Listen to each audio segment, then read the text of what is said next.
Pour la maladie de Dupuytren, une première solution chirurgicale peut s'offrir à nous qui consiste à couper la petite bride qui entraîne la flexion du doigt. C'est ce qu'on appelle l'aponévrotomie à l'aiguille. Aponévro comme aponévrose, c'est la structure qui est malade et rétractée, et tomie comme couper. Comment fait-on? Eh bien, on va glisser sous la peau, sous anesthésie bien entendu et au bloc opératoire, une petite aiguille ou un tout petit bistouri qui va permettre de sectionner de manière très sélective la bride qui est responsable de la perte de l'extension. Euh, il y aura un effet immédiat de l'augmentation de l'extension du doigt, et ça sans inciser réellement la peau. Donc ça présente un avantage considérable en termes de soins de pansement post-opératoire. Attention, ça n'est pas réservé à toutes les indications et il y a des zones de sécurité à conserver.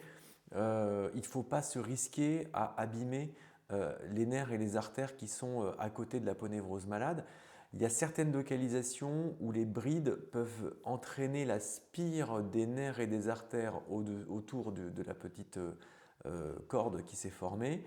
Et sur ces localisations très particulières, notamment en milieu de doigt, ou bien sur des zones en base avec des risques que l'on dépiste en consultation par l'examen clinique, il ne faut absolument pas tenter cette méthode, qui est une méthode qui risque de couper avec le biseau de l'aiguille les nerfs ou l'artère qui pourrait surcroiser la corde. Donc c'est à réserver uniquement dans des cas bien particuliers, chez des patients qui veulent des résultats rapides tout en étant conscience des possibilités de récidive rapide de la pathologie aussi, puisque on ne l'a pas enlevée, on n'a fait que la couper. Il faut que ces patients soient bien conscients de cela. Ça peut être réservé aussi aux patients qui ont des atteintes extrêmement sévères, on ne peut pas ouvrir la main.